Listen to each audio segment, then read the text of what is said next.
Now, in our lesson today, we would be discussing the feminist perspectives on family. Before we proceed, I'd want you all to remind yourselves there are five major perspectives that we study when doing this unit, family, perspectives on family or perspectives of family. To name them, the first one was the functionist perspective,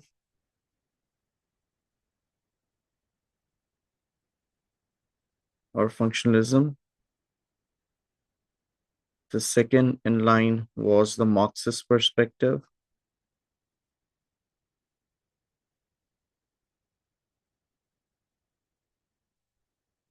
Then we have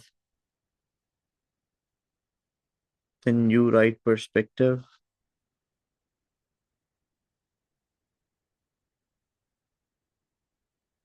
Followed by the postmodernist perspective.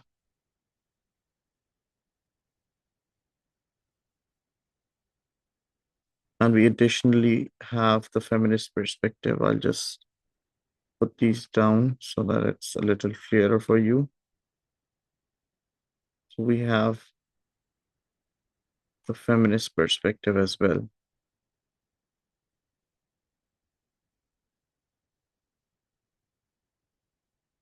In our lesson today, we'd be discussing this third perspective that you see in line over here, that is the feminist perspective on family. As we speak about the feminist perspective, according to the feminist perspective, there are two major groups within a society, males and females, and the society is structured in a manner, the society has patriarchally structured in a manner that men end up exploiting females, and women are oppressed, women are have to face oppression because of males. Now, this feminist perspective, we today talk about its origin. When did it start? How did it start? Then we'd move on and talk about the different waves of feminism, the first wave, the second wave, the third wave, the fourth wave. And then while discussing these waves, we'd also talk about the distinction between liberal feminist perspective, Marxist feminist perspective, and radical feminism. Now, without any further ado, let's take this ahead. So this is what we would be covering today. That is the feminist perspective on family. If I take this a little further, like I said, we'd be discussing feminism, and we'd be discussing different gender roles that have been influenced or affected by feminism. Along with that, these are the three different perspectives, subtypes of feminism that we'd be discussing. That is radical feminism, liberal feminism, and Marxist feminism. Now, before I even proceed, remember while in lessons when I say for question two, if you talk about the current paper format, current paper structure for a question two, you almost always get a question on perspectives. So the least you want to do is write down and learn two strengths and two weaknesses for every perspective. You do that, and it's highly likely that you wouldn't be missing on a 6 mark question. I'll just write that for you as well so that there's a bit more of clarity. So for the radical feminism, and then we have liberal feminism,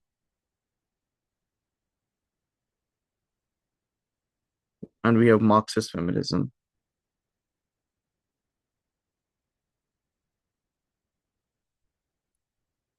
Learn two strengths and two weaknesses for each. Two strengths, two weaknesses of this, two strengths, two weaknesses of this, two strengths and two weaknesses of this, two strengths and two weaknesses of this, two strengths and two weaknesses of this. You do this, and two strengths and weaknesses of feminism in general as well. Two strengths and two weaknesses of the New Right perspective, two strengths and two weaknesses of the postmodernist perspective. If you get through with this, the likelihood that you wouldn't miss on a 6 mark question, at least in your paper, is highly there. So 6 marks out of 60 automatically makes it, 10% of the paper is already covered by just catering to the strengths and weaknesses for these different perspectives. So moving on, if we talk about the our lesson today, like I said, we'd be discussing feminism today. We'd initially talk about the first wave of feminism that initiated in the latter part of the 18th century, that is in 1792. There was this book that was written down by Mary Wollstonecraft, which is seen by many as the uh, first initiative that gained popularity, and this is what led to the idea of feminism. So as we have a look at this year 1792, this is, like I said, the latter part of the 18th century.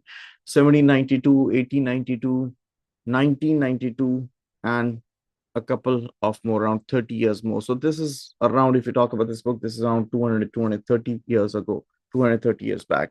And then we'd move on and talk about the second wave of feminism. While discussing the second wave of feminism, we'd discuss liberal feminism, Marxist feminism, and radical feminism.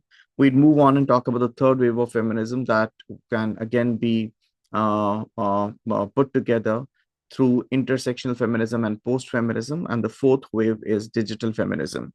Before we even proceed with the pointers ahead, I have a tiny little note that I want you all to make. Kindly refrain from viewing these pointers as notes or a replacement for the coursebook. A-level sociology is a theoretical subject that necessitates extensive reading and writing for effective performance in examinations. It is strongly advised that students thoroughly read the book and create their own notes. So these pointers that we discuss right now, they shouldn't be taken or considered as notes. To begin with, as we start off with the first wave of feminism, like I said, this first wave of feminism, this was initiated with the book that was written by Mary Wollstonecraft, and this book was written in the 1700s. That is 1792. This book was this is when this book was published, and it discussed gender inequality. This book is seen by many as a reason or a factor that led to the start of the suffrage movement in the early 1900s. For the ones who do not know what the suffrage movement is, the suffrage movement made the questions of women's voting rights into an important political issue in the 19th century. The struggle was particularly intense in the Great Britain and in the United States, but those countries were not the first to grant women the right to vote, at least not on a national basis. So everyone understands or should understand what this women's suffrage movement is: women demanding the right to be able to vote. So this book is seen by many as that push that led to the start of suffrage movement in the 1900s. Having said that, if we take this ahead and move on towards the second wave of feminism, the second wave of feminism started in the 1960s. This created three main feminist ideologies. To name them, we have liberal feminism, Marxist feminism, and radical feminism. And we would be discussing all of them in detail in our lesson ahead today. This particular second wave of feminism, this happened around the same time as job opportunities began opening for females. This coincides with the book The Symmetrical Family that was written by Young and Wilmette in 1973, if I'm not mistaken. Yeah.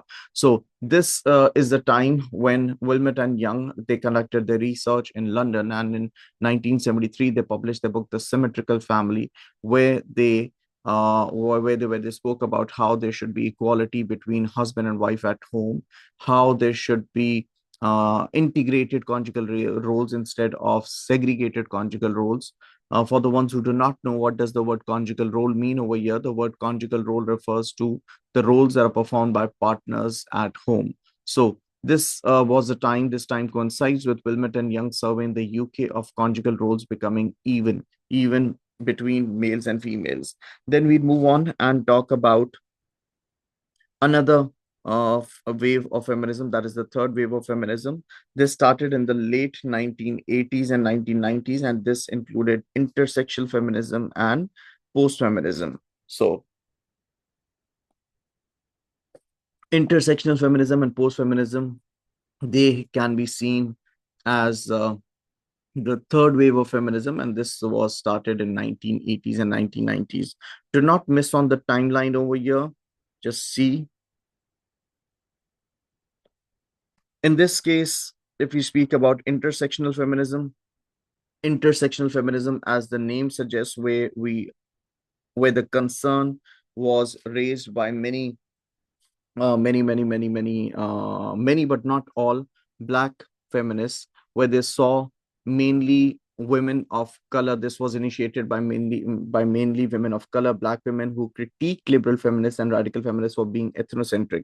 Now, I'll tell you what the problem was. These feminist movements that were being initiated, they spoke about women equality, but they weren't really sensitive about how different females from different origins, from different social classes, different backgrounds, different ethnic origins, different regions, different religions could have their own different problems. So these intersectional feminists, believe that females they believe that feminists in general, that is liberal feminists and radical feminists, not they were not very sensitive about how different females from different backgrounds could have different problems. They believed that mainstream feminism was focused, and it focused more on the issues that were typically faced by white middle class women. What about women that were not white? What about women from a lower social strata? So, intersectional feminists, they believe that mainstream feminism is focused too much on issues that white middle class women faced, instead of promoting equality for all women, right? So what they advocated was, you want to bring in equality, you bring in equality for everyone.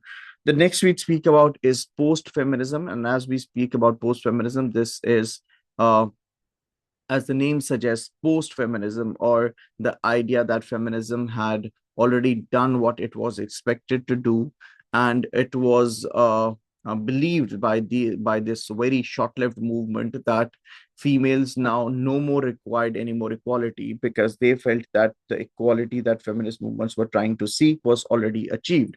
So if we speak about, and remember, this is from the 1990s, like I said, keep these timelines in mind. So, post feminism, this was a short lived movement that focused on girl power and had figureheads such as Cyndi Lauper, who sang Girls Just Want to Have Fun.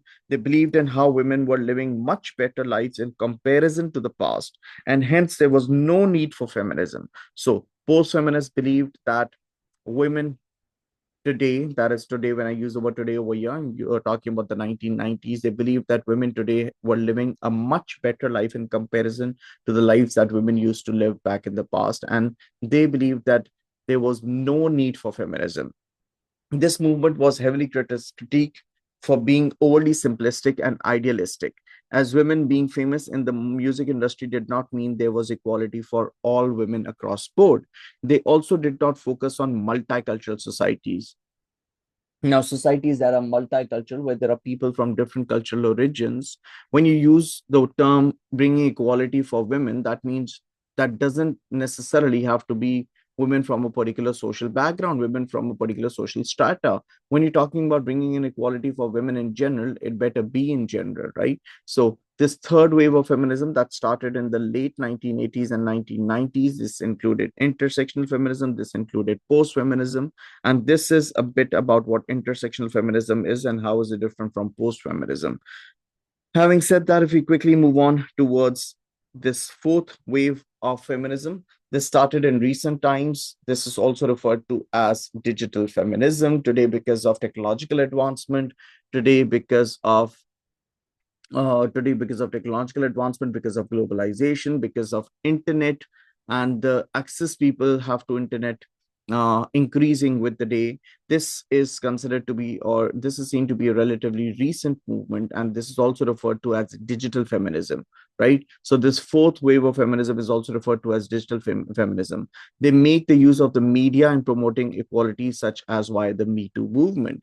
They believe in equality for all women, including LGBTQ plus women, and they accuse radical feminists such as Greer as being transphobic, as they refuse to see trans women as real women.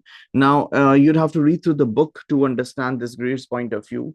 The radical feminist Greer did not like the idea of trans women being seen as females. She believed that they're not real women, because they're women who have converted from, who were males initially, and now they see themselves as females. So Greer saw herself, Greer is seen by many digital feminists as being transphobic, as she refuses to see trans women as real women. So this forces me to believe that these different feminist movements, they all do not go hand in hand with each other too. I mean, the basic core is there. The core is to bring in equality for females, but there are a lot of differences that they have amongst each other as well.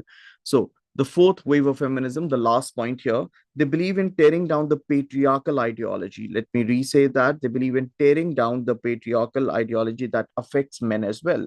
They're vocal about issues such as toxic masculinity. For the ones who do not know what toxic masculinity is, the idea that the way young boys today are brought up, or during their socialization process, during their very rigid and strict gender role socialization, how is it that they taught things that eventually end up affecting them negatively as they grow older? For instance, if I may give you an example over here, if a young boy while growing up is told time and again not to cry, because he's been told that crying is something that females do and male childs don't, right? This would eventually, according to this fourth wave of feminism, digital feminists, this would eventually lead to the boy being less sensitive, the boy not wanting to show his emotions. So you're actually suppressing the emotional side or the sensitive side of a young male, a young boy who tomorrow, when he grows older, just might not be okay showing his emotions, which can have further negative consequences for the society as well. Now, in this first page over here, we spoke about the four different waves of feminism. We started off with the first wave of feminism. We went on to discuss the second wave of feminism, the third wave of feminism, where we spoke about the distinction between intersectional feminism and post-feminism, and towards the end, we discussed fourth wave of feminism, that is digital feminism. Having said that, let's try discussing these into a bit of detail. Now, about this book that was written by Mary Wollstonecraft, I told you what this led to. Okay. Now our focus today would be on second wave of feminism, right? So this second wave of feminism, like I said, that was initiated in the 1960s, where our focus would be more on liberal feminism, Marxist feminism, and radical feminism. Now, to begin with, if we speak about liberal feminism, now about liberal feminism is seen as the softer version of feminism. Liberal feminism is seen by many as the softer version of feminism. Liberal feminists do accept that there have been changes. They do not deny, they do not disagree that there have been changes in the society, and the experiences that women have today are a little, if not all, are a little better than the experiences that females used to have a couple of decades ago, if not centuries. However, according to liberal feminists, there are more of changes that are required as well. And these more of changes that would work towards bringing in equality for females within a society, that would provide females with equality of opportunity. These changes, according to them, should be brought in through through policies, through reforms. You want to bring in changes, you bring these changes through a political mandate. You might as well bring in social reforms. You might as well bring in legal reforms by the, if I may give you an example, the Equal Pay Act, the Sex Discrimination Act. If you do not know, you can Google them. How these acts have worked towards bringing in equality for females. So, according to liberal feminists, the first thing, they are seen as the softer version of feminism. Number two, they accept that there have been changes, but they believe that there are more changes that are required. Number three, they believe that the more changes that they talk about that are required, they should be brought in primarily through political, social, and legal reforms. Now, having said that, if I read this reads liberal feminist, the definition part of this is a part of the second wave of feminists. They are also known as women's liberation movement, right? So they're also known as women's liberation movement. It appeared in the 1960s, and 1970s, along with radical feminists and Marxist feminists. This version of feminism, where is aimed at gender inequality in areas such as education, employment, etc. And according to them, the primary focus should be towards bringing in changes through, like I said, political, social, and legal reforms. Now, if we try elaborating this, now, initially we spoke about the initial introduction, the definition part. If we try elaborating on this ahead, Anne Oakley, the prominent and the popular feminist, I'm sorry, Anne Oakley in 1972, her views on harmful gender role socialization. According to Anne Oakley, she accuses the way gender socialization is done. According to Anne Oakley, the way gender socialization is done is not the way it should be. According to her parents, initially through the family and later on your peer group and other secondary socialization agencies as well. According to Anne Oakley, it is this gender role socialization. According to Anne Oakley, it's this gender role socialization that needs to be blamed. It is this gender role socialization. She gives examples of manipulation and canalization. Now, what is the difference between manipulation and canalization over here? Manipulation is where the parents discourage a particular behavior that is deemed to be inappropriate or unfit for a child of a certain gender. For instance, if you see a young boy playing with a doll, the child might be discouraged from the parent. And on the other hand, if you talk about how young boys are expected to be strong, how young girls are expected uh, to look pretty and attractive. So, according to Anne Oakley blames gender role socialization. According to Anne Oakley, through acts such as manipulation and canalization, young kids are socialized in a manner that they shouldn't be socialized in. So, what is manipulation here? Where the parents discourage behavior that is deemed inappropriate or unfit for a child of a certain gender. Let me read that again. Where the parent discourages behavior that is deemed inappropriate or unfit for a child of a certain gender, and this we're referring to as manipulation. Having said that, if we move on and discuss canalization, canalization is where parents guide their children towards toys and activities that are socially acceptable for their genders. For instance, you see how parents would get wheeled toys or cars, dumpers, trucks for the young boys, guns for the young boys, whereas girls would get dolls and kitchen sets and toys that reflect more of domestic household chores. So both these terms, manipulation and canalization, they go hand in hand. Many kids see them see them as overlapping as well, which to quite an extent they do. But then again, in one, you are channeling or guiding someone's behavior towards something, that is canalization, and the second one is manipulation, when you're manipulating your child. When you're manipulating your child by discouraging him or her when they get when you see them interacting, or when you see them playing, or when you see them being not the way the gender expects them to be. So, taking this ahead, according to Oakley, in this way, children are coded from their manner of speech. Children being coded by the manner of speech. For instance, their speech, their dress, their body language, their appearance. Boys are not called pretty. They wouldn't like being called pretty. The way they dressed up, their body language, their appearance. For example, girls are taught to stay quiet unless spoken to, be non-aggressive and calming in demeanor, wear delicate clothing, play with dolls and kitchen sets, etc. They groomed into becoming caregivers. On the other hand, if you speak about boys, boys on the other hand are taught to be loud and to exert dominance, to play with rocket sets and cars. They're allowed to be rowdy and loud with an emphasis on violence and stereotypical masculinity for them. For most of them, they groomed into becoming breadwinners. So you are channeling, or you're canalizing them, or you're encouraging them towards certain behaviors and discouraging them from others.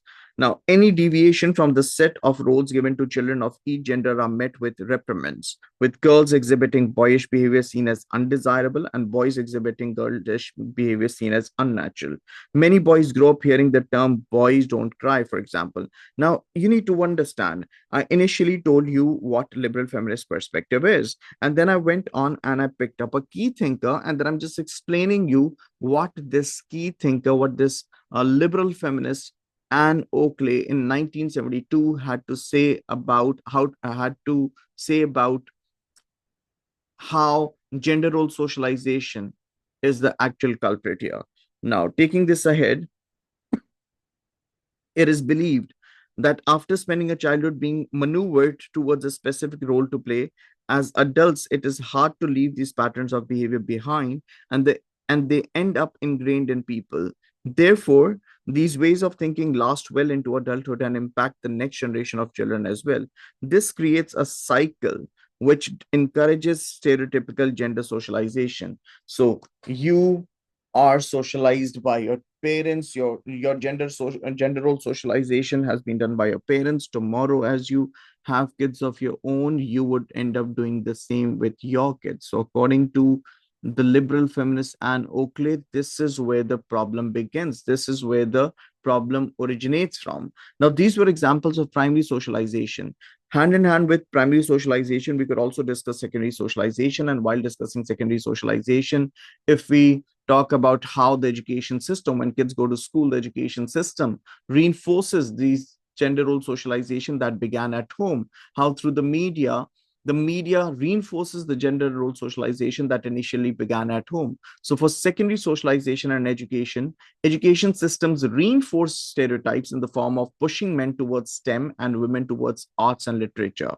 However, for secondary socialization through the media, women in media have have directed their focus towards their appearance, towards their body, towards fashion, towards handbags, maybe rather than their achievements. Now, Anne Oakley was trying to explain how primary gender socialization and secondary gender socialization affects how things turn out to be as these kids they grow older. Now, having said that, let's talk about this term. Let's refer to this term. Let's discuss this term, institutional sexism. Now, what is institutional sexism over here? A form of gender discrimination that has embedded itself into the foundations of society. For example, the way that past the age of 40, men claim 80% of the leading roles in Hollywood, while women only get 20%, since women showing signs of aging is seen as unappealing. Now, what we're discussing over here is this term institutional sexism. Institutional sexism, when you see organizations, when you see businesses, when you see different institutions holding sexist attitudes. Now, for instance, this example that we have over here is of how men, as they cross 40, they get more of roles in the media, whereas for females, they're seen to be less attractive as they grow older, because of which they aren't they because of which many of them they end up losing their popularity too. So we spoke about liberal feminism over here. Taking this a little further, a pressing form of institutionalized sexism is domestic violence, and how men on a large scale are raised to see women as subservient, and thus they see the act of disciplining them their right. I'm sure many of you know what I'm talking about. In this day, even in this day and age, you see men taking the responsibility of correcting women, of disciplining them. I mean, they don't want to reflect back on themselves. Instead, they do not want to miss on an opportunity where they think they can discipline females. And for many men, they see this as a right that they hold, as a birthright as a whole of disciplining females. So this again is seen as an example of institutional feminism. Institutional feminism, I'll tell you how. If there's a family that where if there's a family where there's domestic violence, and because of this domestic violence, the woman in the family wants to go report to the police, the police station or the law enforcement agencies, they might as well want to see that as a family matter and suggest and advise the couple to go back home and settle it on their own. Now, what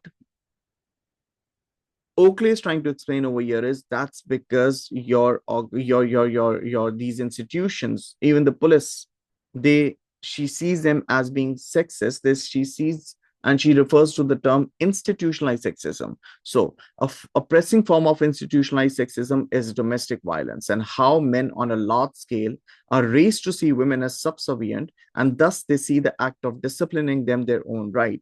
If a woman chooses to try and report her husband to the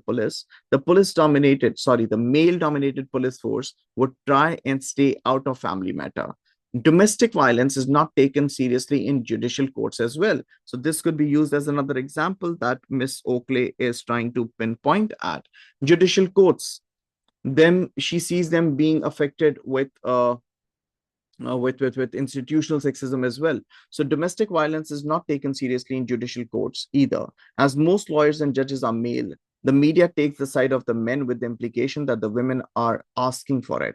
Extended families would often discourage the victim to speak about it for the sake of not bringing shame upon the family. In this way, institutions fail women and the cycle of violence continues undeterred. So, this was I believe this is more than enough for anyone to be able to write a 26 mark answer. If you want to understand this even better, I'd strongly advise you to read through the content from the Purple Book. The Purple Book that is published by Collins, the Blue Book that is a Cambridge Dose book unfortunately, does not have enough of content. You can go have a look at the book, open the book and see does not have enough of content. I personally think that content is not enough for anyone to be able to write a 26 mark answer.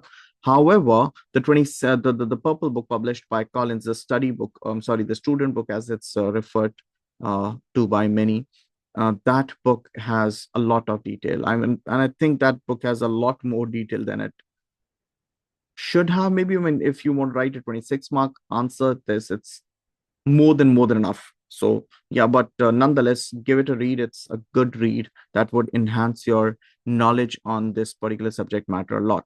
So taking this ahead, Oakley said what she had to. Did this result in any change? What sort of difference did all of this make is a question. Or did all of this make any difference at all? Now, sorry, if we take this a little further and we talk about the progress that has been there in the society which has worked in favor of females. If we talk about this progress over here, to begin with, starting with something as small as trying to implement gender neutral socialization. So, what Miss Oakley is advocating over here is gender neutral socialization. This part, according to Oakley, children should be socialized in a gender neutral manner to prevent toxic masculinity in young boys. Liberal feminists are trying to bring down patriarchal roots in institutions. So, patriarchy, for the ones who do not know, is male domination. So, this male domination, this idea of male superiority that many feminists see is deeply enrooted and ingrained in our society. This needs to be let go of. So, liberal feminists are trying to bring down patriarchal roots in institutions.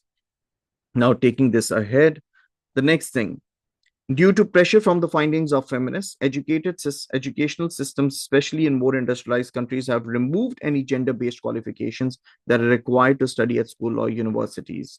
Number three, in the 1960s and 1970s, there were laws that were passed to prevent employer based discrimination against female workers in response to the rise of women working jobs equal to their husband.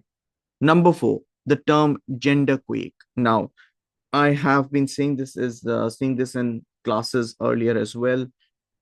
Go have a look at the key terms that are there in your book. One, they'd help you understand the content you're studying better. Number two, the more you read those terms, the more chances there are that you'd be able to recall them while writing answers in your examination. Remember, this term can be seen as a sociological material too.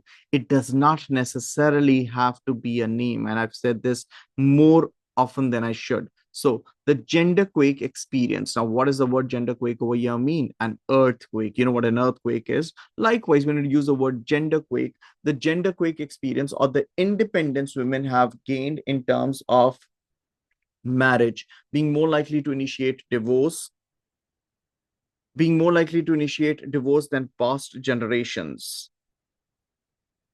taking time for education and employment before getting married, being more likely to report domestic violence or leaving the abusive relationship if it isn't working. Now, we're using the word gender quake over here. Gender quake, what does the word gender quake over here mean?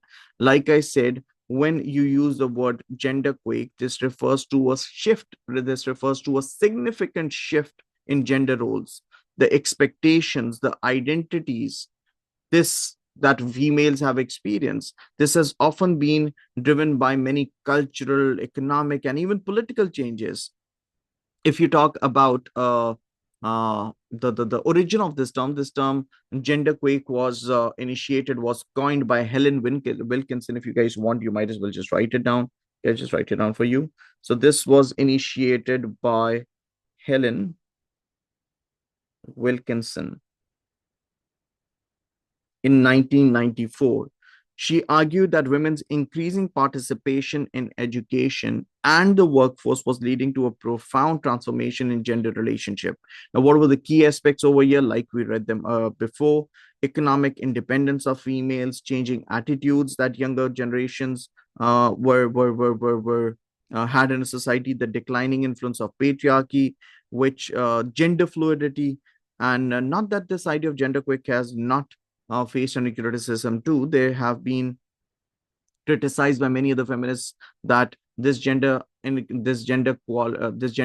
that has been celebrated by Wilkinson, it didn't really do, I mean, it didn't really do enough to be celebrated. There have been people who've criticized this idea of gender quake, because even despite of there being progress, there are still gender pay gaps, there's a glass ceiling, there's gender-based violence, and, sure, if I sum it up, the persistence of inequality, it still is there. So yeah, if we talk about, yeah. So this idea of gender quick, I hope you've all understood this. The next one, divorce has become more cheaper. Divorce has become more cheaper and more accessible options in many countries. Women are being given back autonomy and control over their own bodies in terms of reproductive rights, access to contraceptions, etc., etc. Now, when I say this, I'm explaining you what liberal feminists had to say, and this is what the liberal feminists believe has led to a progress within the society. Right now, taking this a little further, taking this ahead, we initially spoke about what liberal feminism was. We went on and spoke about Anne Oakley, and then we spoke about the progress that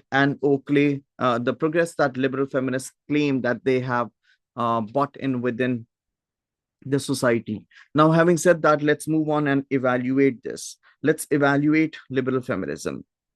The first point, even though progress is visible, it is not enough just yet, and it is acknowledged that there is still a lot that needs to be done by liberal feminists to be able to claim that equality has been achieved. Like I said, many feminists believe this celebration, maybe through one such example was a gender quake. It's too early of a celebration, and the equality that females are working towards achieving, I mean, there's a move towards equality, but complete equality hasn't been achieved as yet. One. Number two, the media. The media, especially with the rise of social media platforms and gossip blogs, has become more vicious in its target of women and their appearance, from their body to their clothing to brands and whatnot. So, this again hasn't really worked in favor of females. Number three, I mean, in line with the second point again, Eating disorders, self harm, fat shaming, bullying, they're all on the rise as popular culture encourages women to feel dissatisfied with their body and strive towards looking perfect. With the rise of media also comes the rise of pornography, and with it, harmful sexual stereotypes are perpetuated, again leading to a mass insecurity in women to look and act in a certain way and perpetuating sexual violence. Now again, these points, you'd have a detailed explanation on the of these points. If you want to go, you can go and read them from the books, from the book published by Collins. Again, taking this ahead, it is argued that most liberal feminists are white, middle class women. Remember, intersectional feminists had raised this concern. According to intersectional feminists, liberal feminists, even when whatever they're saying is in favor of females, but they need to be sensitive about the idea that not all females experience the same problems. Females from different socioeconomic status, females from different regions, religions, backgrounds, different walks of life would have different problems. So, according to intersectional feminists, liberal feminists, because they are white, because they mostly constitute of women who are white, they mostly constitute of women who belong to the middle class origin, and they have been females who've lived in developed Western countries. They do not understand, I repeat, they do not understand the severity of sexism and misogyny that women in less industrialized societies and women of color face. Women of color, that is, I mean, brown women, black women, problems such as forced pregnancies, problems such as child marriages. I mean, if you have a look at the statistics in this South Indian country like India, it's scary about the if you have a look at the amount of child marriages that are still there. If you talk about sub-Saharan countries, African countries, Niger, I believe, if I'm not mistaken, you'd have to Google and double check. You'd see the even today, as I speak in 2025, there are so many child marriages, there are so many forced pregnancies that are there. So, which again questions the progress that the liberal feminists claim that they have been able to make. Now, continuing with the evaluation, according to the Marxist feminist perspective, liberal feminists ignore how the capitalist societies could be harmful for females, right? According to the radical feminists, we'd of course talk about more of detail about Marxist feminism when we actually step into Marxist feminism. That is over here, but you'd have to wait till then. And then if we speak about radical feminism, according to radical feminists, if I put it in an easy manner, according to radical feminists, yes, there's been a change, but this change isn't enough. Patriarchal societies are so powerful. Patriarchy is so deep ingrained, enrooted in our societies that they need to be abolished. And they not only need to be abolished, they need to be replaced by matriarchal societies if you actually want to witness change, right? So far we're talking about liberal feminism. That's, like I said, referred to as the softer form of feminism. And on the other hand, if we speak about radical feminism, are radical feminists are the not so soft form of feminism. Also, they the extreme other end of feminism, where they see the name radical feminist suggests it all. The name radical feminist explains it all. Radical feminists believe in bringing in change, bringing in a revolutionary change. It's more like we do whatever it takes to bring in a change, and we do whatever it takes to bring patriarchy to an end. So on one extreme, we have liberal feminism, and on the other extreme, we have radical feminism. So, radical feminism now. Radical feminism now. As we speak about radical feminism, what exactly is radical feminism? Radical feminism, the word radical explains it all. The word radical hints on a revolutionary, a rebel movement, right? So, if we speak about radical feminists, they are also seen as a part of second wave of feminism. Remember, like I had said before, when we had initially started off with this lesson. So, radical feminists, they're seen as a part of the second wave of feminists. They're also known as women's liberation movement. They first appeared in the 1960s and 1970s, along with liberal feminists and Marxist feminists. Radical feminists, what makes them different from liberal feminists and Marxist feminists are that heavily critical of men. Their theology focuses on male exploitation of women and female oppression. So radical feminists, they are the other extreme. On one extreme we have liberal feminists, that there's the softer form of feminism that advocate bringing in changes through bringing in changes through advocate through abolishing patriarchal elements from the society, from a family, and uh, at the same time, liberal feminists wanted to bring in changes by bringing in changes through the policies, through political, social, and legal reforms. So, radical feminists, they are seen as structuralists as well, and they believe that the structures that have a hold over society, that is through the family, education, and media, etc., they're all patriarchal. So, radical feminists are structuralists. These are the different structures, some of the different structures that the society has, and according to radical feminists, all of these structures, they are patriarchal, or they're dominated by men. They also believe in conflict theory, as they believe that men exploit women systematically and that women are expected to be subservient to it all. So men expect women to be subservient. If we move on and elaborate on the radical feminist perspective, we speak about this Canadian radical feminist Shulamit Firestone. Firestone in the 1970s, she wrote a book. The name of the book was The Dialect of Sex. Firestone argues that men and women belong to different sex classes, and that men do not allow women to have any positions of power in society that benefit their sex class. She points out that even wealthy women are subordinate to men solely because of the power a man holds because of the patriarchal system. So, number one, if we speak about Shulamit Firestone, Shulamit Firestone, like I said, had written a book. The name of her book was The Dialect of Sex. This book was written, I believe, in the 1970s. And a radical feminist, Shulamit Firestone, like I said, is a radical feminist. She argued that gender inequality is rooted, it is deep rooted in biological reproduction. Through her book, she believes that the oppression of women is not just social, but it is fundamentally tied to the biological roles of pregnancy and childbirth. So, our focus, like when we were discussing liberal feminism, I kept on using the word Anne Oakley, using the name Anne Oakley, the liberal feminist. However, as we speak about radical feminism, you need to keep in mind the Canadian radical feminist Shulamit Firestone. In a book that she wrote in the 1970s, she believed she noted, or she pointed out, how the oppression of women was deeply tied to the biological roles of pregnancy and childbirth. Now, according to Shulamit Firestone, Firestone argued that women's role in childbirth and child rearing created natural inequalities between the sexes, leading to male dominance. So, according to Firestone, it is because of biology, and because women have to give birth to a child, and the society expects her to rear a child as well.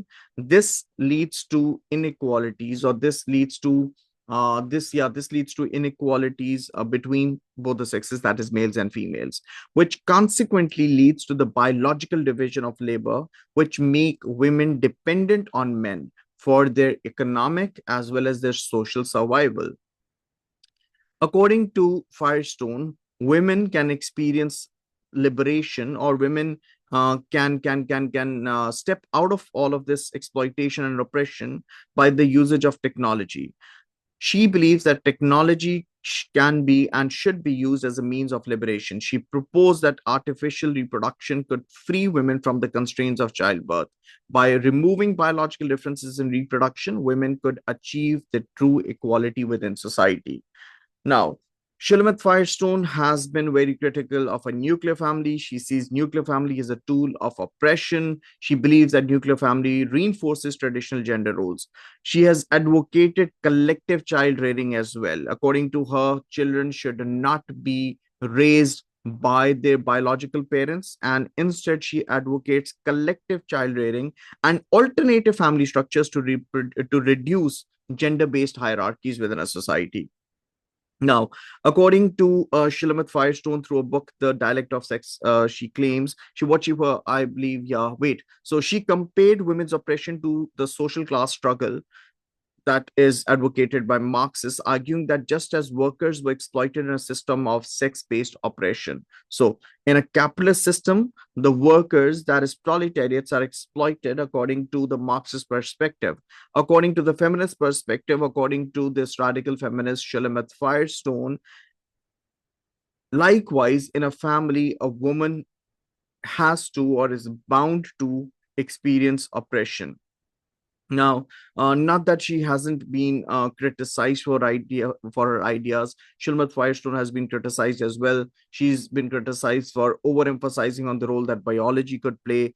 For many feminists, they argue that gender inequality is more social than biological, and if anything, there's a social change that is required, and technology isn't the right solution. Many feminists and otherwise, they see her ideas to be very unrealistic as well, as Firestone advocates artificial reproduction as a path to liberation, which is seen by many as an impractical, or it wouldn't be wrong to say as an extreme measure as well.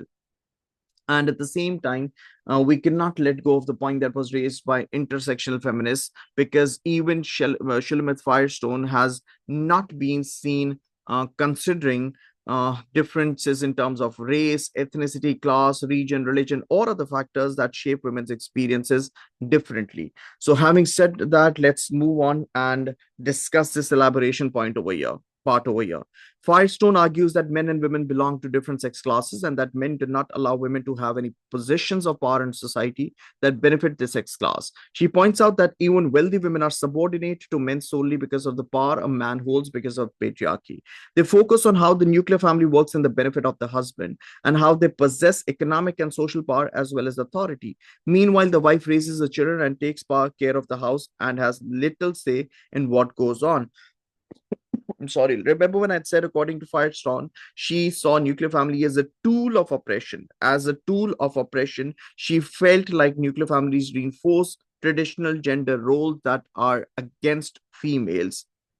Now, moving on, she believed that wives are exploited by their husbands as they provide emotional support and stability and get not in return most of the time, not as in not as in they don't really get anything in return, or they don't really get anything meaningful in return when they are providing with men with the emotional support, the stability.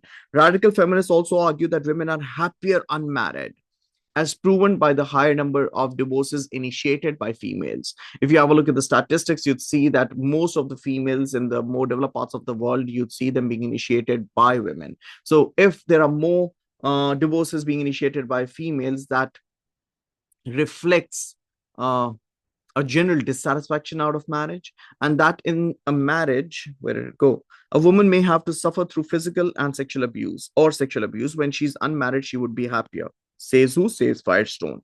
They reject the idea that biologically women are better suited to be caregivers, men are better suited to be breadwinners. Instead, they believe that it's a patriarchal ideology. See, the general perception that we hold within a society, that because a woman bears a child, that is, gives birth to a child, it makes a lot of sense for a woman to rear a child too, or deal with the rearing part, or the upbringing, or the socialization part as well. So, according to Firestone, if anything, this is just a patriarchal ideology. Now, taking this ahead, if we move on, if we speak about Firestone, she believes that patriarchy is based of the biological weaknesses that women have, referring to how pregnancy and then the subsequent breastfeeding leaves a woman vulnerable, and how menstruation leaves women in an almost sickly state. Men have no such natural handicaps. Therefore, she poses that for women to be equal to men, there should be no more pregnancies. She believes that all reproduction should occur via artificial means to try and remove all dependence on men and exclude them from families. So, this is again a suggestion by none other than Shulamith Firestone. Women also have the disadvantage of being physically smaller and thus more likely to be overpowered by men and the threats of physical and sexual abuse. Aside from biological differences, radical feminists believe that men propagate the patriarchal ideology, trying to support it via false claims of biology. For example, the claim that women are better at raising children has no grounds in biology, and that these are ideas created by men in order to defend the power they hold over women. Now, taking this a little further. All right. Now, taking this a little further, in this case, radical feminists argue that most women do not believe they can bring an end to male hegemony because of the very strong patriarchal ideologies that has convinced women that they are subservient via years and years of propaganda. Male hegemony, what is this? This is a cultural reproduction of the idea that men are more powerful than women and should be treated differently. So, according to Shulamith Firestone, this deep and rooted male ideology has been helping men maintain their position of power and superiority. Now, this being there, we spoke about Shulamith Firestone, the very well known, popular, radical feminist who passed away, I believe, some 8 to 10 years ago. She was Canadian as well. Now, let's take this ahead and talk about a more recent uh, idea on this. So, Christine On in the year 2013, she is a radical feminist. She argues that it is, in fact, if it wouldn't be wrong if I say that according to this radical feminist, secularization and feminism, they interconnected. She examined how religion has historically oppressed women, so another radical feminist that we're talking about, and how feminism's growth has led to a decline in religious participation, particularly amongst women. Now, she notes that violence against females in families consists of genital mutilation, acid throwing, marital rape, honor killing, domestic violence, and the like. It is pointed out that all of this is perpetuated because of the belief that women are a second class citizen. So, the first radical feminist was Shulamith Firestone that we spoke about, and number two, we're talking about Christine On. It is argued that all men benefit from this narrative and from the way women are treated, as the existence of bad men allow for good men to have women dependent on them. Now, just take a few seconds and read through this. Read through this so that you understand this better.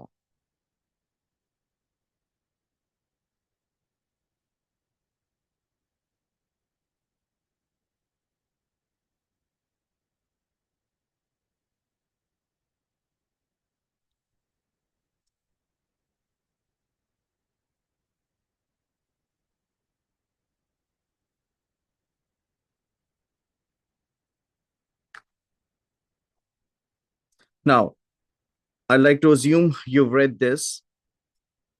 Bad men allows for good men to have women dependent on them. Now, this reflects a radical feminist critique of how patriarchy operates through both overt oppression and subtle dependency. Understand these words: overt oppression, you're oppressing them overtly, openly, and in a very subtle manner, you're making females dependent on men again, too.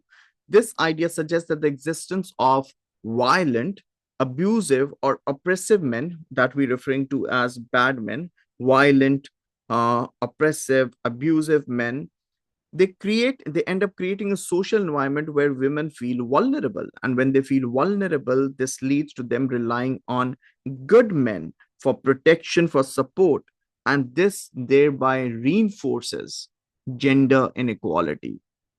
Now, we have an example over here as well. Now, we have an example over here as well. For example, a woman who was abused may find solace in a man who condemns abuse, even though in an ideal world, speaking out against abuse would be normal and wouldn't make anyone out as heroic. So, one man who's the good man has ends up condemning the bad man, which turns him to be or turns him into a hero. Taking this ahead, we have another radical feminist over here with the name Laura Purdy. Yeah, I recall Laura Purdy in the year 1997. She argues that women should go on a baby strike and simply stop giving birth to children, as that is one place where women have the upper hand and can't be replaced. And I believe this is pretty self explanatory.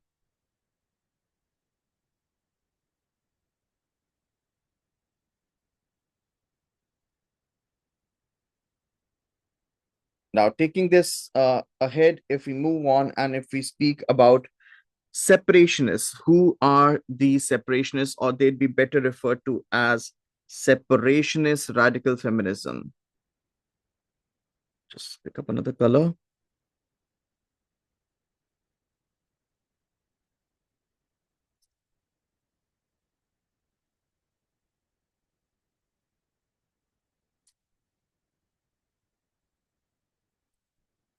Now, what is this separationist radical feminism? It's a radical movement, a radical feminist movement again.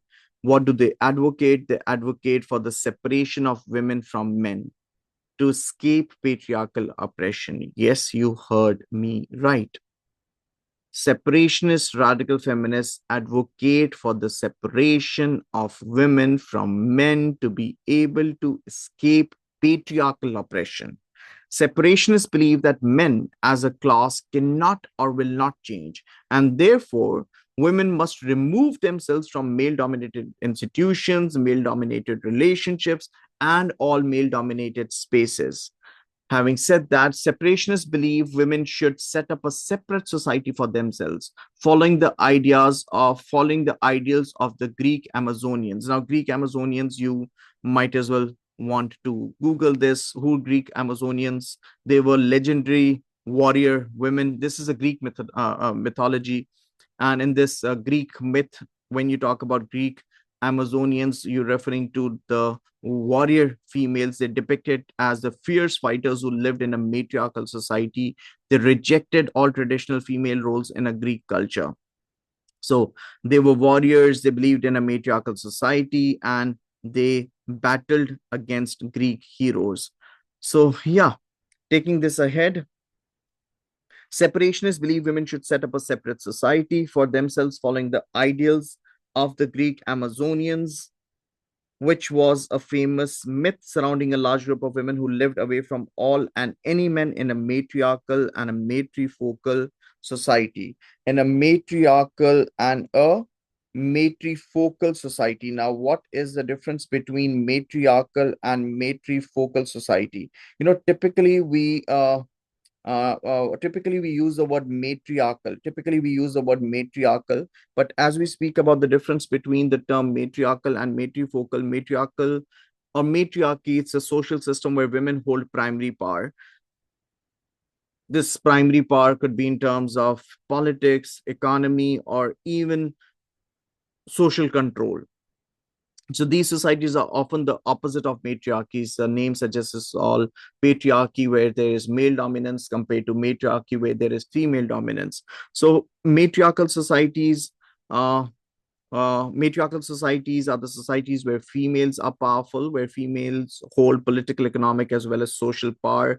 They're the main decision makers, and inheritance is done through matrilineal descent. Like in a patriarchal society, it's the patrilineal descent. For matriarchal society, it's the matrilineal descent. For a matriarchal society, men may have very limited authority, often taking on a very subordinative or supportive or a secondary role. Now, are there societies like this that exist? Yes, you might as well want to just write it down so that it's easier for you to Google. You might as well want to Google matriarchal society in China. Number two, Minangkabau in Indonesia. Now, this is when you use the word matriarchal. However, if we talk about, or if we use the word matrifocal, they're pretty similar, but Yeah, there is a difference. Wait, I just highlight this. Okay, so when or as we use, to make this more obvious. So when and as we use the word matrifocal, what does the word matrifocal over here mean? A matrifocal society is one where women, especially mothers, are the central figures in family life, but this does not necessarily mean they hold political or economic dominance. So usually when mothers are the central family figures, but they do not necessarily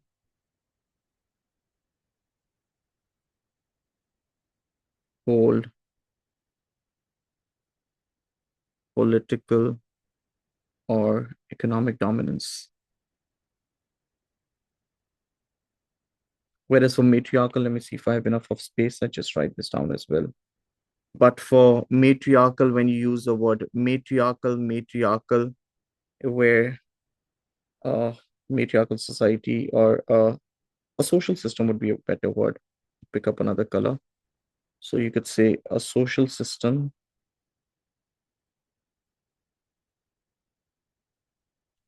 where women hold primary power. And this primary power over here is could be in terms of politics, economy, society, etc. I'm short on space. So now the key differences between matriarchal and matrifocal societies have formal female leadership. So this is more formal, okay? In all aspects of life, political, economic, familial, societal. However, for matrifocal societies, they're female centered. They are female centered in family life, but do not necessarily give women institutional power. uh, do not necessarily hold political power. So I'm short on space, but I hope you all understand this. Now, taking this ahead, let's evaluate radical feminism.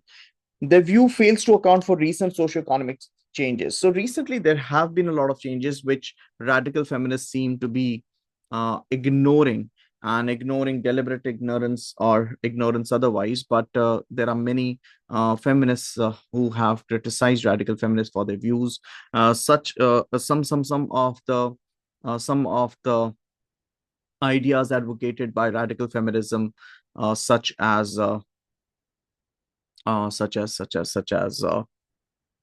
such as depending on technology and saying no to having babies, like Laura M. Purdy suggested, or blaming biology for the disadvantages that women experience. So these some of these extreme initiatives, or these extreme not initiatives, some of these extreme uh, measures that have been advocated by radical feminists have been opposed to.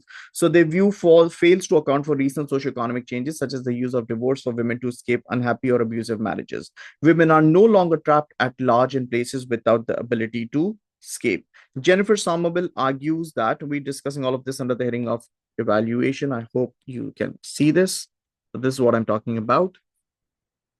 So Jennifer Somerville in 2000 argues that the exploitation of women in married life is exaggerated in recent times, especially because most women get married willingly and live happily, fulfilling lives with their husbands. Radical feminists ignore and dismiss the fact that a lot of women enjoy motherhood, and that not having a job does not make them subservient to their husbands.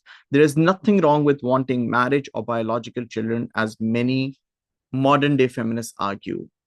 One, I think this is pretty self explanatory. Read it once if required.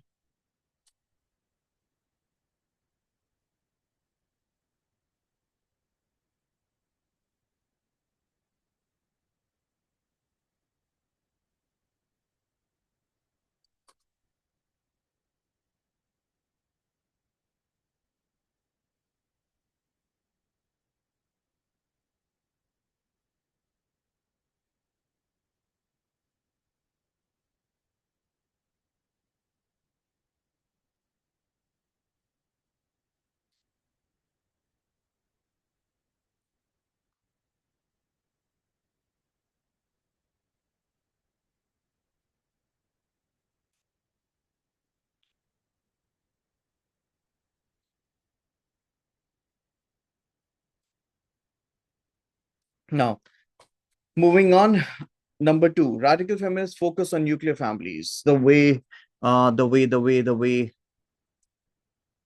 is the name? Firestone, the way Shulamit Firestone was targeting nuclear families, according to radical feminists, no, I'm sorry. According to Jennifer Somerville, radical feminists focus on nuclear families especially and ignore family diversity. There are so many female-headed single-parent families today. There are families where the wife is a breadwinner. There are families that and the husband takes care of the children. There are families where we're ignoring on the dual income families, and radical feminists are ignoring the DINK families, that is dual income, no kids families as well. So radical feminists have been criticized for ignoring family diversity, especially female-headed single-parent families, families where the wife is a breadwinner and the husband takes care of the children, dual income families, etc., which renders their argument about the male exploitation of their wives fairly lacking. One. Number two, radical feminists have been criticized for being ethnocentric as well. The word ethnocentrism, when you're focusing just on one culture, it is these Western females from the Western world having Western experiences. They're advocating equality for themselves while forgetting the point that was made by intersectional feminists. So their theories are seen to be ethnocentric, and they did not consider the experience of women of color and speak over the experience of women of color. So they, according to women of color, Black women, brown women, Asian women, they believe that radical feminists, they speak what works for them and just for them and not otherwise. So they paint women of color as passive victims, which has been critiqued by Black feminists, for example, as they experience racial as well as gender-based oppression. Now, if you speak about Black feminists over here, who are Black feminists? Black feminists, as the name suggests, is Black feminism. The idea over here is that these females, they aren't claiming that them being females does not them experience inequality. Let me re-say that. Black feminists, they believe that them being feminists, they agree that them being females makes them face a lot of inequality. But according to them, being Black is more oppressive for them, then in other words, they believe that they're oppressed more because they're Black than them being females. So Black feminism, what is this? Is a branch of feminism that focuses on the intersection of race, gender, and class oppression. Black feminists argue that the white dominated feminism often ignores the very different and the unique struggles that are faced by Black women who experience racial inequality, who experience racism and sexism simultaneously. So, yeah, taking this ahead, we're done with Marxist. No, we're done with liberal feminism. We're done with radical feminism, and now we are to start with Marxist feminism. Starting with Marxist feminism, what is Marxist feminism? And as it looks like this is a combination of two conflict theories, that is Marxism and feminism, being put together. So, what is understood, or what can be and what should be understood from the word Marxist feminism over here, is how females are exploited through the capitalist system. About Marxist feminism, what exactly is this? They're a part of the second wave of feminism. Remember, we had spoken about how in the 1960s and 1970s there was the wave of feminism was referred to as second wave of feminism, and this is where uh, subtypes of feminism such as radical feminism, liberal feminism, and Marxist feminism originated.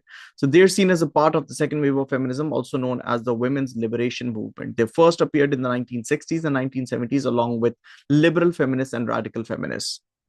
Marxist feminists believe that gender inequality is linked to social class inequality. Like I said, both are a product of capitalism. They also believe that patriarchal oppression levels differ due to social class and ethnicity. So, patriarchal oppression is different for people from different social classes, females from different social classes, females from different ethnic origins. Now, if we elaborate on Marxist feminism, Marxist feminists were heavily inspired by the works of Friedrich Engels. regarding the harmfulness of the nuclear family. They believe that women need to work with socialist men in order to bring about change. So, according to the Marxist feminist perspective, women need to be working with socialist men. Women need to be working alongside the socialist men so that they're able to bring capitalism to an end. According to them, if capitalism comes to an end, that would eradicate the inequality and the oppression that are there within a society. So, Marxist feminism, again, it is a combination of Marxist theory along with the feminist theory. They argue that capitalism and patriarchy are interconnected and that women's oppression is deep rooted in the society's economic system. Now, taking this a little further, if we move on, we could read this. Yeah. They also support the idea that labor, both paid and domestic, is a way for them to be exploited by the bourgeoisies or the rich, the powerful, the elite. Both the paid labor and the domestic labor, paid labor at factories, let's just say domestic labor at home. For example, in a nuclear family, the role of the woman is to take care of her husband's needs so he can function at its best at work, and to rear children who will in turn add to the workforce which capitalist requires. So, see, if a man is taken care of at home, he would work better when he's at his workplace. So, this, according to Marxist feminists, again ends up benefiting the capitalist system. And the children that females give birth to, they're a potential workforce for the future generation bourgeoisies, because children of the poor have more chances of working as laborers, working in a factory as workers, as manual workers, or semi as manual or unskilled workers, or semi-skilled workers. There are more chances of them being workers at a factory as compared to the children of the rich. So at work, though women are usually paid lesser than men, they're expected to work the same amount, which is another form of exploitation. So Marxist feminists take a different dimension to this totally. They believe that women's oppression is primarily an economic oppression. One. Number two, they believe women's unpaid labor benefits capitalism. Number three, they believed that women end up forming the reserve army of labor. What is this reserve army of labor? This idea was initiated by Friedrich Engels in the year 1884. That is good about 141 years ago. Pulled into the workforce during economic booms and sent back home during downturns. So when you use the word reserve army of labor, according to Engels, women are called into work during the times of economic booms. When there's economic stability, women are called into work. And when there's economic instability, they're sent back home, or they're laid off, or they're fired. So, and sent back home during downturns. This option that the capitalist system has of using females as a reserve army of labor. This ensures that they have a very cheap, flexible labor, which is called when required and let go of when not required.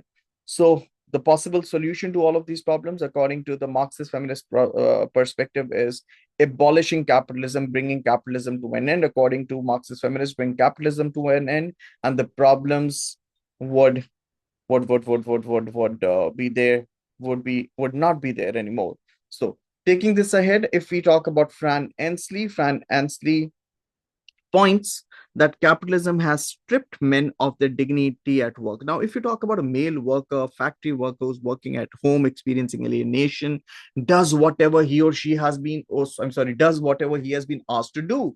So if it's a pencil, it's a factory that produces pencils. The owner wants you to manufacture, to work and produce black pencils, you do. To produce brown pencils, you do. To produce red pencils, you do. So it's a form of alienation when you feel left out, when you feel like you are being treated like a cheap robot. You are being not treated the way you're not treated like you're a human. So Fran Ensley, the Marxist feminist, in 1972, posits or advocates that capitalism has stripped men of their dignity at work, which in turn threatens their masculinity and in turn leads to domestic violence.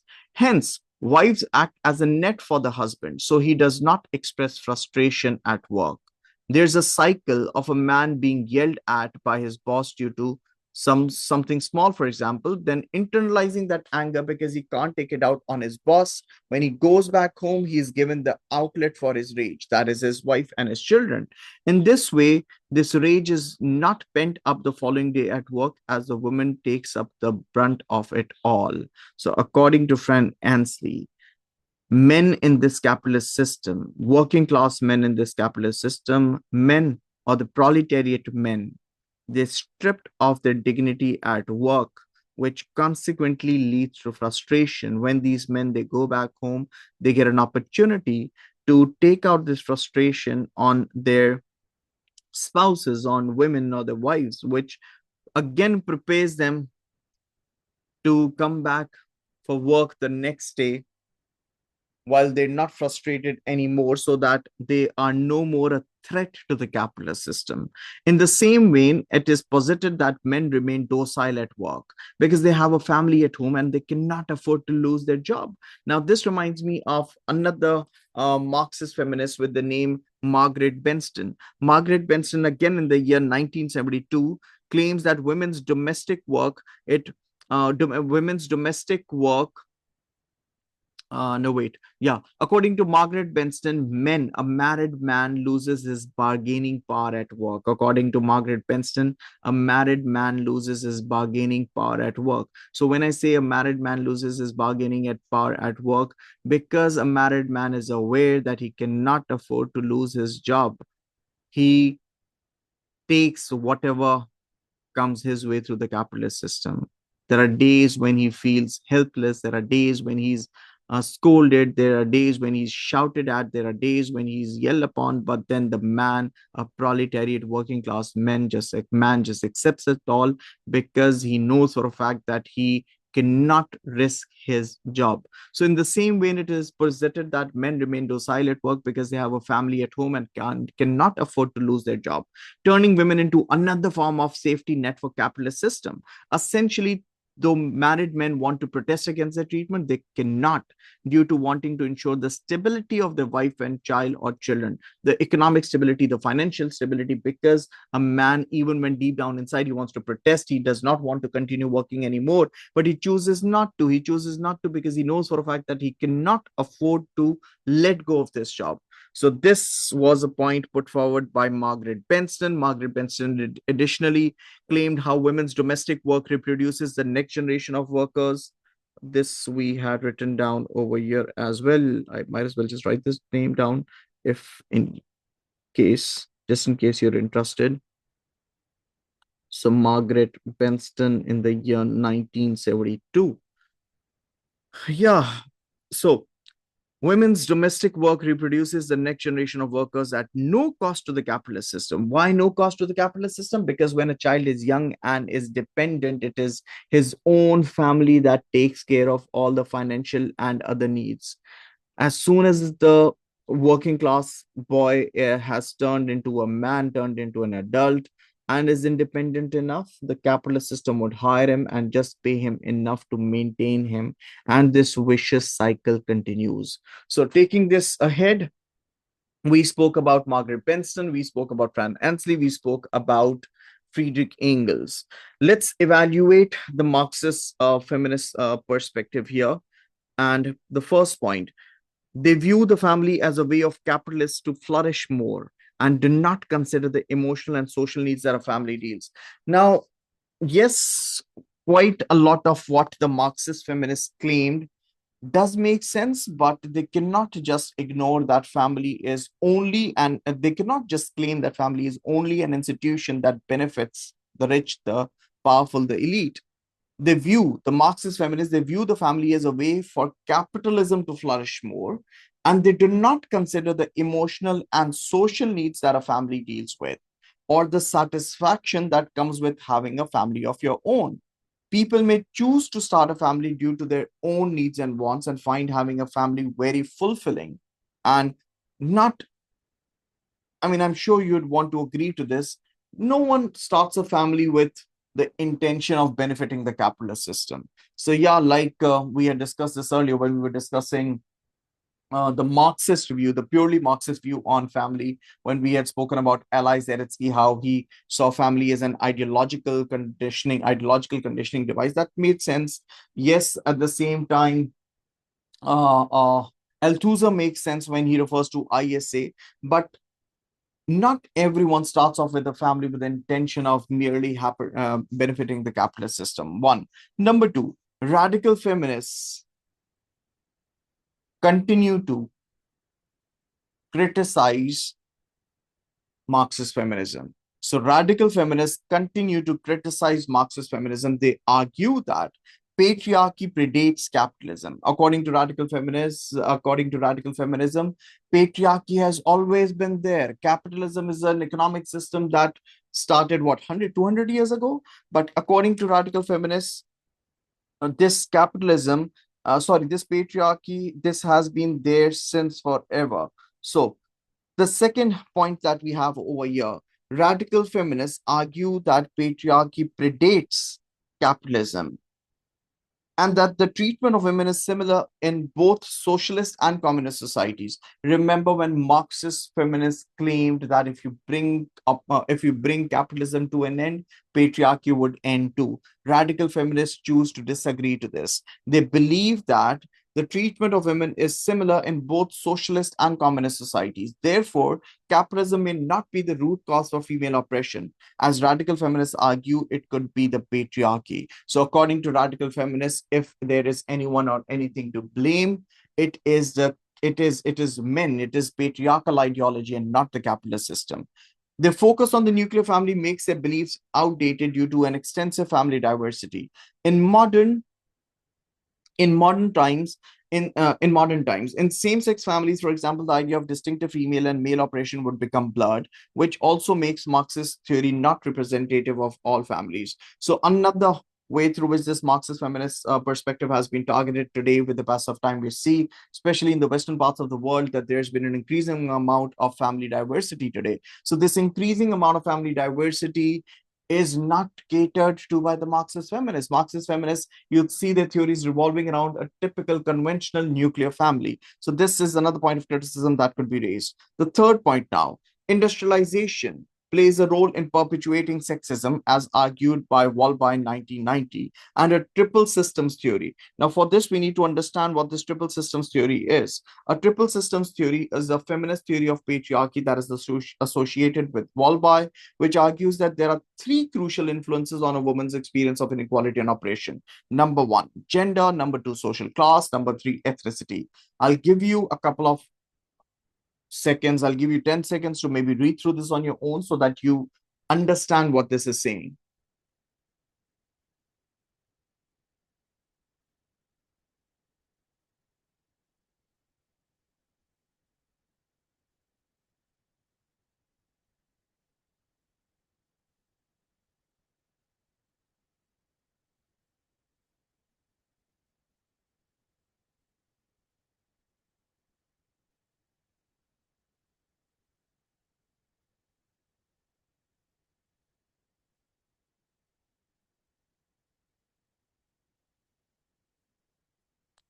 Now, the triple systems theory is a feminist theory of patriarchy that is associated with Walby, which argues that there are three and not just one factor that affects or influences the experience of inequality and oppression for females. One, it's gender. Number two, it's social class. And number three, it is ethnicity.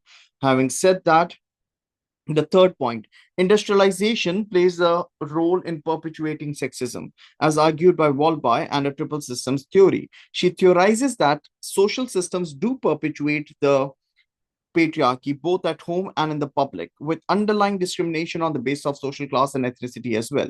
This means that some women have more leeway when it comes to resisting the effects of patriarchy, depending on their ethnicity or other factors. Like Marxist feminists had initially claimed, oh, the experiences of a rich female compared to a compared to a poor female would be different. Therefore, the effects of patriarchy and capitalism must be combined to truly understand the extent of female oppression. The fourth point that we could use as an evaluative point here: globalization.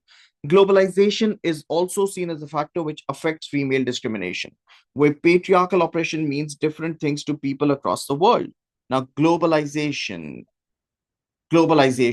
I hope you all remember what globalization is today with this technological advancement in this 21st century. In fact, the first quarter of the 21st century is coming to an end today. The physical borders that exist have lost their significance to quite an extent. Because of technological advancement, we're all interconnected. Things that happen in one part of the world end up affecting people and societies in other part of the world, cultures too. So globalization is also a factor which affects female discrimination, where patriarchal oppression means different things to people across the world. For example, to an American woman, it could be unequal pay, but for a Pakistani woman, it could be female infanticide, sadly. Therefore, the struggles of women are not inherently linked to social class and vary across the globe. Which this is a pretty important point that we should not be forgetting on. We keep on talking about equality. We're talking about oppression. Oppression for people in one part of the world might be having the right to be paid the same amount of money as men do, and in other parts of the world, because even to this day there are cases reported for female infanticide. For other people it might be merely the right to live and not be killed. Anyways, taking this ahead, hence, although the social class is a factor, especially in industrialized Western world, there is less proof of it being a bonus to the rest of the patriarchal oppression faced by women. So, hence, although the social class is an important factor, since we're discussing all of this under the heading of under the evaluative heading for the Marxist perspective. So, we're acknowledging that social class is a factor, and we're acknowledging that it is a pretty important factor, especially for the more developed and industrialized part of the world, the Western societies. But there is less proof of it being a bonus to the rest of the patriarchal oppression faced by women as well. So this could be one factor, and not this. It it wouldn't be wrong for us to say that it's multi-causal, multi-causal, or there are different causes to it. Now, if I give you a quick little recap of what all I have been trying to explain since the last hour or so. I believe it's been more. So we have tried summarizing the four waves of feminism. The first wave of feminism started in the late 19th century and went on all the way till the early part of the 20th century. This led to the focus was on legal rights, women having the right to private property, wanting the right to get educated, the suffrage movement where women demanded being allowed to vote. I might as well want to write this down. This would just make things a little easier for you. So, if we talk about a summary of four waves of feminism,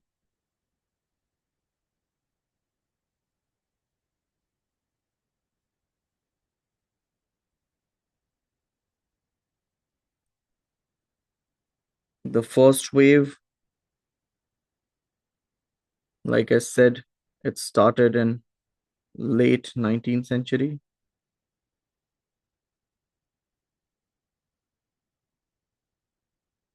and their focus was on legal rights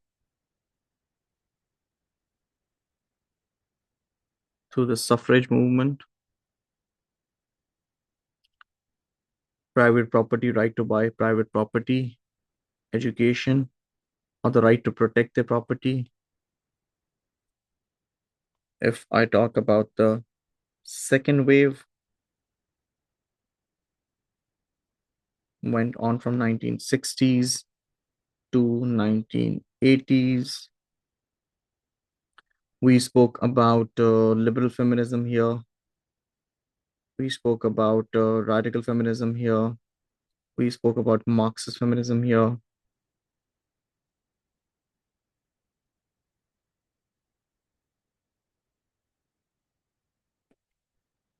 And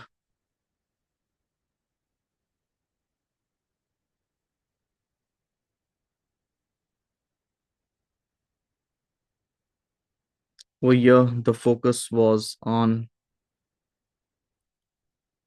the workplace rights,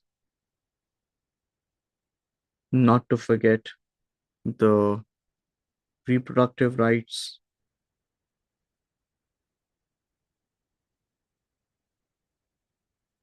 the gender roles. I believe this should be here. This should come here. Yeah. So just a tiny little summary so that we can put together what all we've studied here, here, here. Now, next, we had spoken about, I mean, there was more, but a summary is a summary.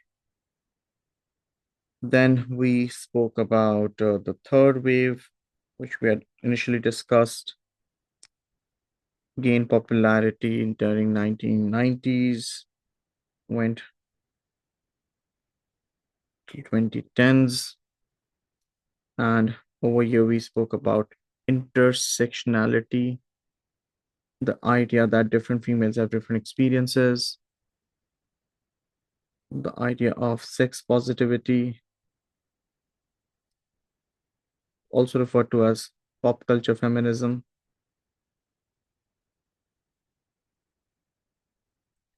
Then we had spoken about the fourth wave, 2010s to date, present day or present day. The focus is on digital activism and gender inclusivity.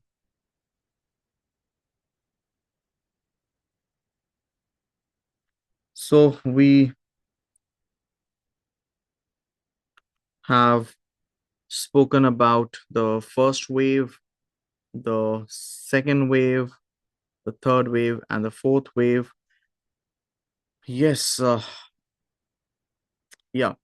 So for the first wave, like I said, what is it? What were the key achievements? The key achievements were females having access to vote for many countries. In the UK, it was, I believe, 1918, and for the US in 1920, females given access to higher education, given rights to property, and the prominent feminist figure that we had spoken about over here was Mary Wollstonecraft. Second wave of feminism, what their key focus was women's role beyond voting. They wanted workplace rights, they wanted reproductive rights, they wanted equality in terms of gender roles. What were their achievements? The Equal Pay Act of 1963 that I had mentioned an hour ago, them wanting females wanting workplace protections, females wanting reproductive rights, rights to contraceptions, right to accessibility of abortion. We went on and we had spoken about gender roles. We had spoken about how uh, radical feminists such as Shulamit Firestone had their own ideas to advocate. So, yes, but at the same time, we cannot ignore how they chose not to mention how they chose to how the theories primarily revolved around white middle class females, their exclusion towards working class perspectives. Then we went on and we spoke about the third wave of feminism that included intersectionality and individualism. Intersectionality, we discussed this in terms of race, sexuality, and social class. Sex positivity, which was advocated for women's right to sexual agency and choice. Then we had spoken about how females were trying to reclaim their femininity through their prop culture. Beyonce has been a key figure over here. But yeah, so then we moved on. We had spoken about the fourth wave of feminism, and where we had spoken about how there's been increased focus on the trans right and gender. We didn't speak about trans rights. We had spoken about gender inclusivity. We had spoken about how there's been a push for decriminalization of abortion in many parts of the Western world. So yeah, this is, I mean, we could go on and on and on. I'd strongly want to advise you all to read through the content that is present in the purple book. The book, I mean, the book cover is purple. The book is a student book for A-level sociology students. It's published by Collins. Now, having said that, I want you all to have a look at a question that you've had. A question that says, explain two limitations of Marxist views of the family. This is a 6 mark question that was there. There's another question that says, explain two strengths of the Marxist feminist view of family. And we had this question in May, June 2023. Now, if I take this ahead, there has been another question that was there in October, November 2021. And this question over here reads, evaluate feminist perspectives on equality in the family. If you want to see if you have a strong grip on what you have just covered today, you're advised to write an answer on this particular question. You could talk about the different feminist perspectives and what they have to say about equality within a family. When we talk about equality within a family, there's this another topic that we do right after this, and not in today's lesson. It's been pretty it's been a while already. So equality in the family, where we talk about conjugal roles. So nonetheless, this question can help you. So if explanations of feminist perspective, arguments against feminist perspectives, so liberal feminism, radical feminism. I'll just try to take this a little slow. You might as well read through this right now or later.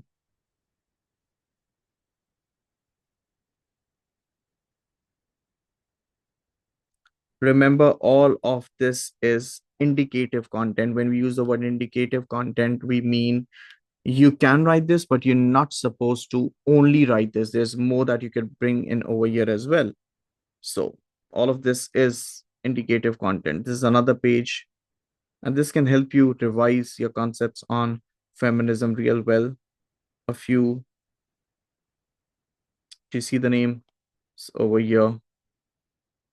Shulamit Firestone, Fran Ansley, Margaret Benston, Germaine Greer, Jennifer Somerville, Rational Choice Theory, Marxist Feminism, Michael Young and Peter Wilmette. So you could, all of this is indicative content. Just know this is indicative content. I mean, this is a topic that you could go on and on and on for hours, but I believe you all have covered enough. You all have covered enough to be able to write a 26-mark question, or to be able to answer a 26-mark question on this particular subject matter. I hope this lesson has been helpful. Thank you.